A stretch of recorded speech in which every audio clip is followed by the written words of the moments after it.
IPS साहब को जो है 500 रुपए की जब रिश्वत देनी पड़ी तो बड़ा दिल दुखा था उनका। और लेकिन जब 1 करोड़ की रिश्वत लेने की बात आई तो शायद बात कुछ और होगी। एक पुरानी कहावत है कि हाथी के जो दांत हैं वो दिखाने के कुछ और होते हैं और खाने के कुछ और होते हैं। शायद ऐसा ही कुछ नज़ारा पूरे देश में एक वायरल वीडियो को लेकर चल रहा है। पहले जरा आप इस वीडियो को देखिए एक बार। My brother was in college, IIT Kanpur, so he had to go to US for presentation of a paper. So at that time, to make passport, he has to get birth certificate made. So I had to make his certificate. Then I had to pay some bribe to the panchayat secretary because the time period was very less, and he was reluctant to prepare that certificate. So I felt very bad because earlier I tried for 7 days, but he kept me moving here and there. But as soon as I paid, then he readily agreed. So it was very disappointing that a civil servant, a public servant is doing such work. ये जो video आपने देखा है ना, ये video है कि जब ये भाई साहब आईएएस एग्ज़ाम फाइट कर रहे थे तो इंटरव्यू जो लिया गया था इनका, तो उस इंटरव्यू के दौरान इनसे एक सवाल पूछा गया था भी रिश्वत के संबंध में। तो इन्होंने फिर अपनी एक बात बताई कि इनका भाई जो है वो किसी फॉरेन यूनिवर्सिटी के अंदर था, उसको बर्थ सर्टिफिकेट की अर्जेंट नीड थी। तो ये पंचायत सचिव के पास में गए, वहाँ पे थोड़ा सा टाइम की नज़ाकत को देखते हुए बर्थ सर्टिफिकेट बनवाया भी, लेकिन पंचायत सचिव ने उनसे 500 रुपये ले लिए। ये दर्द इन्होंने बयां किया इंटरव्यू बोर्ड के सामने। ठीक बात है, देखो ये रिश्वत देते समय हर इंसान को बुरा तो लगता ही लगता है।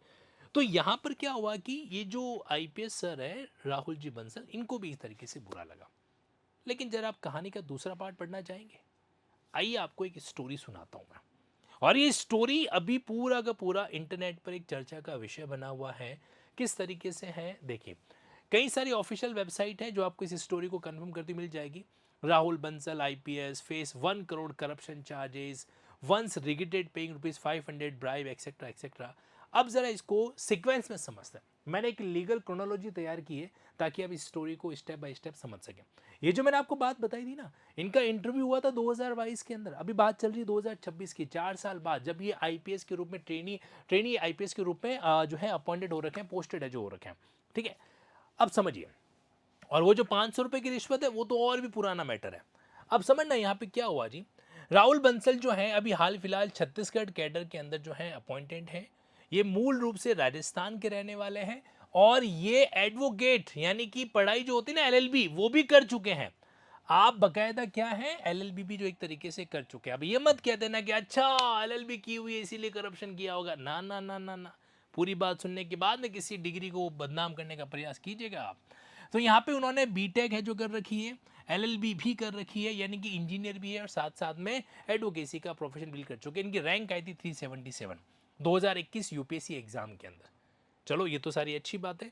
और वर्तमान में जो है इनकी पोस्टिंग कहाँ पर है, अंबिकापुर के अंदर। और इससे पहले सीबीडीटी में अंदर इनकम टैक्स इंस्पेक्टर भी रह चुके हैं। यानी कि क्वालिफिकेशन तो कूट कूट के भरी पड़ी है। अब आगे देखिए यहाँ पे क्या होता है। 22 जुलाई 2025 को एक साइबर धोखाधड़ी की रिपोर्ट दर्ज होती है। एक्चुअल में क्या है, कई सारे ऐसे इन्वेस्टमेंट ऐप है, मनी ट्रेड, स्काई ट्रेड वगैरह वगैरह। तो ये जो ऐप हो ना, ये आपको इन्वेस्टमेंट ऑप्शन दे देगा, आप यहाँ पे पैसा लगा दीजिए, यहाँ पे पैसा लगा दीजिए, सो एंड सो वगैरह। तो एक व्यक्ति के साथ में तकरीबन 21 लाख का फ्रॉड हो गया।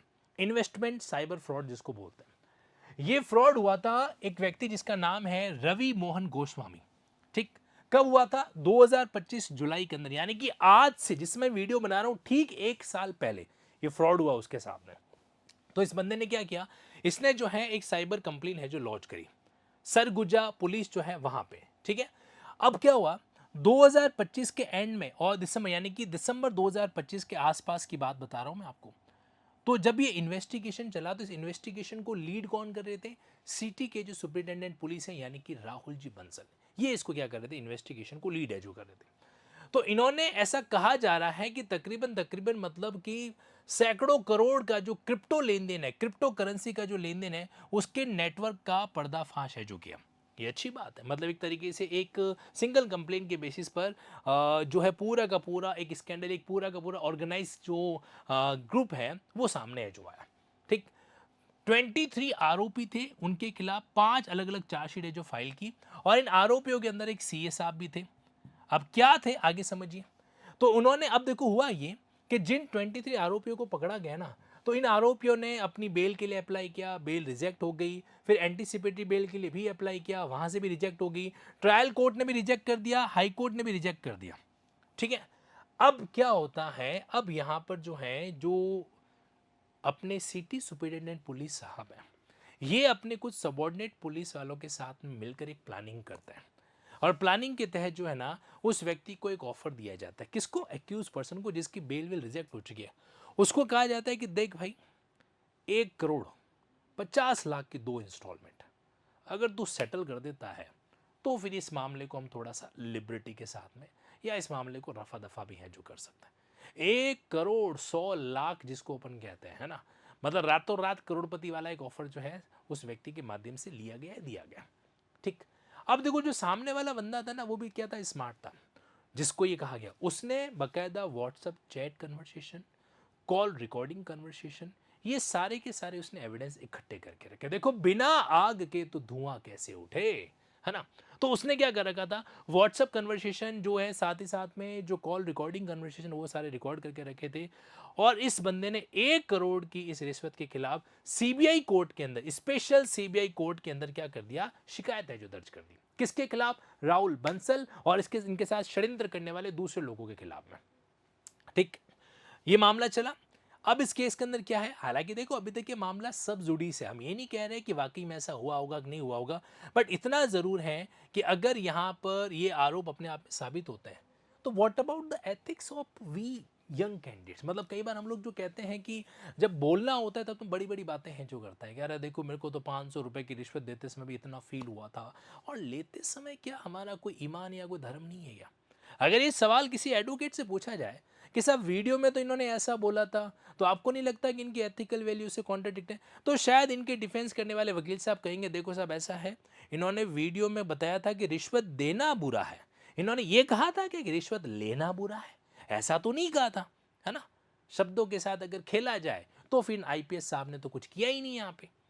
लेकिन शब्द शब्द होते हैं, और आत्मा को झुटलाने वाली बात अलग ही है जो होती है। ये मामला था आईपीएस के स्कैंडल का। ओके जी, इसमें और भी कई सारी चीज़ें हैं, ये पीडीएफ डेफिनेटली मैं आपको शेयर करूंगा। मैं आपके सामने इस कंटेंट को क्यों डिस्कस कर रहा हूं, देखो जी, हमारे देश के अंदर प्रिवेंशन ऑफ करप्शन एक्ट एक स्पेशल लॉ है जो बना हुआ है, और उसी के तहत स्पेशल कोर्ट को क्या किया जाता है, स्टैब्लिश है जो किया जाता है। कई ऐसे जुडिशरी के एग्जाम हैं या प्रोसिक्यूटिंग ऑफिसर के एग्जामिनेशन होते हैं जहां पे प्रिवेंशन ऑफ करप्शन एक्ट क्या करता है, रोल है जो प्ले करता है। और दूसरा जो कानून है वो है इंफॉर्मेशन टेक्नोलॉजी एक्ट। तो आईटी एक्ट हो गया, साथ साथ भारतीय न्याय संहिता हो गया, और साथ ही साथ में प्रिवेंशन ऑफ करप्शन एक्ट है जो हो गया। ये तीनों कानून मिलके क्या करते हैं, एक तरीके से करप्शन की पूरी धज्जियां उड़ाने का काम है जो करता है।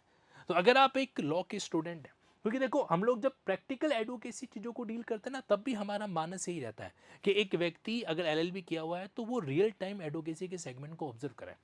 तो ये इस तरह की जो केस स्टडी होती है ना, जिसको अपन वायरल केस स्टडी बोलते हैं, ये हमारे लिए क्या करती है, बहुत ही यूजफुल है जो साबित है जो होती है।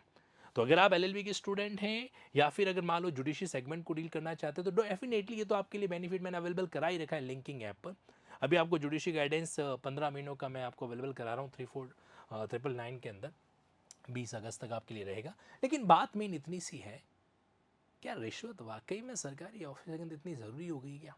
अब आप में शायद कुछ लोग ये भी जस्टिफाई करेंगे कि अगर सर इतने सैकड़ों करोड़ का मामला अगर पर्दाफाश किया है तो 1 करोड़ ठीक है ना, क्या दिक्कत है? हुँ? यहाँ पर आपका क्या कहना है, मुझे कमेंट बॉक्स में ज़रूर बताइएगा कि भाई क्या है आपकी राय। इंटरव्यू के अंदर कोई कैंडिडेट कुछ कहता है और आगे जाके वो कुछ करता है, क्या वाकई में ये चीज़ सच लग रही है क्या आपको? आपकी प्रतिक्रिया जो है सामाजिक दृष्टिकोण से, और जितने भी हमारे जो सम्माननीय पद है उनकी गरिमा को ध्यान में रखते हुए कही जाए, ऐसी आपसे अपेक्षा है। बाकी तो भैया आर्टिकल 19 क्लॉज 1 सब क्लॉज 1 के तहत freedom of speech and expression है। आप गलत चीज़ को क्या कर सकते हैं, क्रिटिसाइड भी कर सकते हैं, और सही चीज़ का समर्थन भी कर सकते हैं। मैं हूं तनसुख पालीवाल लिंकिंग लॉ के साथ में। मैं उम्मीद करता हूं कि ये एक रियल टाइम केस हिस्ट्री आपके लिए बड़ी रिलेवेंट है जो रहेगी। थैंक यू, जय हिंद, जय भारत। मटेरियल का ई एक्सेस है, और जो बाइलिंगुअल क्लासेस हैं वो भी आपके अवेलेबल है जो होने वाली है इसके अंदर। तो आप चाहे तो यहाँ पे क्लिक कर दीजिए इस पीडीएफ के एनरोल नाउ पे, तो ये ऑप्शन आपके बीच में है जो आ जाएगा, and you can take full benefit of this. इसके अलावा आपका कोई भी क्वेरी है तो इस नंबर से आप टीम से क्या कर सकते हो, कनेक्ट भी है जो कर सकते हो। Get back to the main thing. अब सवाल यही है, आप मुझे बताइए कमेंट बॉक्स के अंदर कि जब हमारे देश में सरकारी वकील की इतनी कमी है, तो क्या कोर्ट वाकई में न्याय दे रहा है या कहीं न कहीं न्याय से लोगों को वंचित रख रहा है? ये आप कमेंट बॉक्स में कोर्ट और जुडिशरी के प्रति अपनी डिग्निटी को मेंटेन करते हुए जरूर रिप्लाई कीजिएगा। Thank you so much. जय हिंद, जय भारत।